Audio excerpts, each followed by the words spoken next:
संगीतमय श्रीमद् भागवत कथा के 6वें दिन सुनाया श्री कृष्ण और रुक्मणी विवाह का प्रसंग पंडित हरिनारायण शास्त्री। सतीश मैथिल साचेत ग्राम सिरसोदा में आयोजक माता वैष्णो देवी मित्र मंडल और समस्त ग्रामवासी द्वारा चल रही संगीतमय श्रीमद् भागवत के 6वें दिन रविवार को कथावाचक पंडित हरिनारायण कृष्ण शास्त्री द्वारा श्री कृष्ण रुक्मणी विवाह की कथा को सुनाया। संगीतमय श्रीमद् भागवत कथा में रुक्मिणी विवाह की झांकी ने श्री कृष्ण रुक्मणी विवाह का आयोजन हुआ, जिसे बड़े ही धूमधाम से मनाया गया। कथावाचक पंडित हरिनारायण शास्त्री ने रासपंच अध्याय का वर्णन किया। उन्होंने कहा कि महारास में 5 अध्याय है। उनमें गाए जाने वाले पंचगीत भागवत के पंच प्राण हैं। जो भी ठाकुर जी के इन 5 गीतों को भाव से गाता है वह भव पार हो जाता है। उन्हें वृंदावन की भक्ति सहज प्राप्त हो जाती है।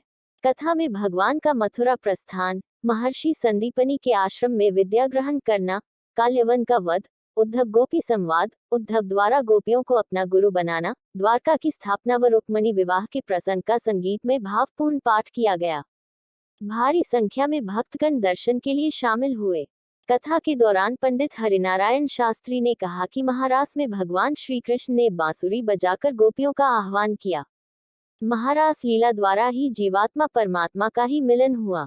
उन्होंने कहा कि भगवान कृष्ण ने 16,000 कन्याओं से विवाह कर उनके साथ सुखमय जीवन बिताया।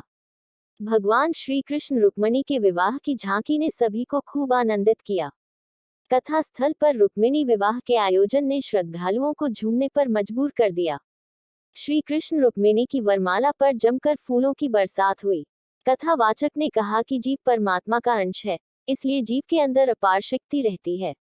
यदि कोई कमी रहती है वह मात्र संकल्प की होती है। संकल्प व कपट रहित होने से प्रभु उसे निश्चित रूप से पूरा करेंगे। रुक्मणी विवाह महोत्सव प्रसंग पर उन्होंने कहा कि रुक्मिणी के भाई रुक्मणी ने उनका विवाह शिशुपाल के साथ सुनिश्चित किया था, लेकिन रुक्मिणी ने संकल्प लिया था कि वह शिशुपाल को नहीं केवल गोपाल को पति के रूप में वरण करेंगे।